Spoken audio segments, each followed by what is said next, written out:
ನಾನಿವತ್ತು ಮಟನ್ ಸಾಂಬಾರು ಮಾಡ್ತಾಯಿದ್ದೀನಿ. ಸೊ ನಾನು ಸ್ಟೆಪ್ಸ್ ಹೇಳ್ತೀನಿ ಹೇಗೆ ಮಾಡೋದು ಅಂತ.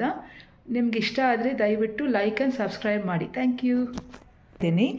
ಅದಕ್ಕೆ ನಾನು ಮಸಾಲೆಗೆ ಟೊಮೆಟೊ 2, ಸ್ವಲ್ಪ ಕೊಬ್ಬರಿ, ಈರುಳ್ಳಿ, ಬೆಳ್ಳುಳ್ಳಿ, ಶುಂಠಿ, ಮೆಣಸಿನ್ಕಾಯಿ, ಸ್ವಲ್ಪ ಚಕ್ಕೆ ಲವಂಗ, ಕೊತ್ತಂಬರಿ, ಆಮೇಲೆ ಪುದೀನ ತೊಗೊಂಡಿದ್ದೀನಿ.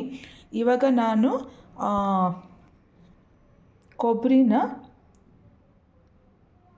ಸ್ಮಾಲ್ ಪೀಸಸ್ ಮಾಡಿ ಫಸ್ಟು ಇದನ್ನು ರುಬ್ಕೊಳ್ತೀನಿ. ಆಮೇಲೆ ನಾನು ಬೆಳ್ಳುಳ್ಳಿ, ಶುಂಠಿ, ಮೆಣಸಿನ್ಕಾಯಿ, ಚಕ್ಕೆ ಲವಂಗ ಹಾಕಿಬಿಟ್ಟು ಪೇಸ್ಟ್ ಮಾಡ್ತೀನಿ. ಇವಾಗ ನಾನು ಕೊಬ್ಬರಿನ ಪೇಸ್ಟ್ ಮಾಡ್ಕೊಂಡಿದ್ದೀನಿ. ಇವಾಗ ಶುಂಠಿ ಜಜ್ಕೊಂಡಿದ್ದೀನಿ. ಮೆಣಸಿನ್ಕಾಯಿ ನಾನು 8 ತೊಗೊಂಡಿದ್ದೀನಿ, ಸ್ವಲ್ಪ ಖಾರ ಇರಲಿ ಅಂತ ಮಟನ್ ಸಾಂಬಾರು. ಆಮೇಲೆ ಚಕ್ಕೆ ಲವಂಗ ಹಾಕ್ತಾಯಿದ್ದೀನಿ,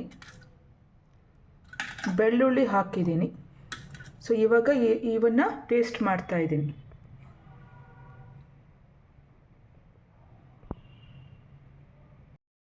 ಸ್ವಲ್ಪ ನೀರು ಹಾಕ್ಕೊಳ್ತಾ ಇದ್ದೀನಿ.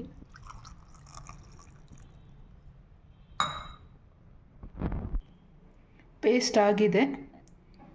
ಸೊ ನಾನು ಇದಕ್ಕೆ ಮೆಣಸಿನ್ಕಾಯಿ, ಬೆಳ್ಳುಳ್ಳಿ, ಕೊಬ್ಬರಿ, ಚಕ್ಕೆ ಲವಂಗ, ಶುಂಠಿ ಹಾಕ್ಕೊಂಡು ಪೇಸ್ಟ್ ಮಾಡ್ಕೊಂಡಿದ್ದೀನಿ. ಇವಾಗ ನಾನು ಈರುಳ್ಳಿನ ಫ್ರೈ ಮಾಡ್ತಾಯಿದ್ದೀನಿ.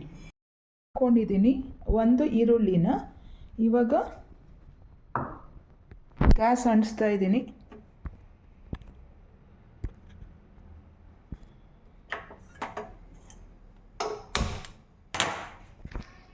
ಈರುಳ್ಳಿನ ಇಟ್ಟಿದ್ದೀನಿ. ಸ್ವಲ್ಪ ಫ್ರೈ ಆಗಬೇಕು, ಸ್ವಲ್ಪ ಬ್ರೌನ್ ಹಾಕಬೇಕು, ಸ್ವಲ್ಪ, ಏನು ಜಾಸ್ತಿ ಬೇಡ. ನೀವು ಬೇಕಾದರೆ ಎಣ್ಣೆ ಹಾಕ್ಕೊಂಡು ಫ್ರೈ ಮಾಡ್ಬೋದು, ನಾನು ಹಂಗೆ ಮಾಡ್ತಾಯಿದ್ದೀನಿ. ಇವಾಗ ನಾನು ಪೇಸ್ಟ್ ಮಾಡ್ಕೊಂಡಿರೋದು ಇನ್ನೊಂದು ಮಿಕ್ಸಿ ಜಾರ್ಗೆ ಹಾಕ್ತಾಯಿದ್ದೀನಿ.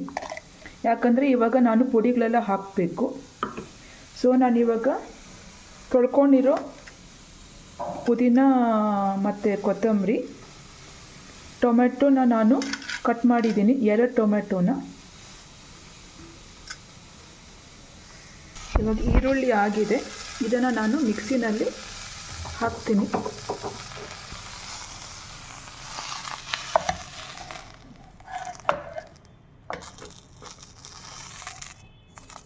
ಹಾಕಿದ್ದೀನಿ.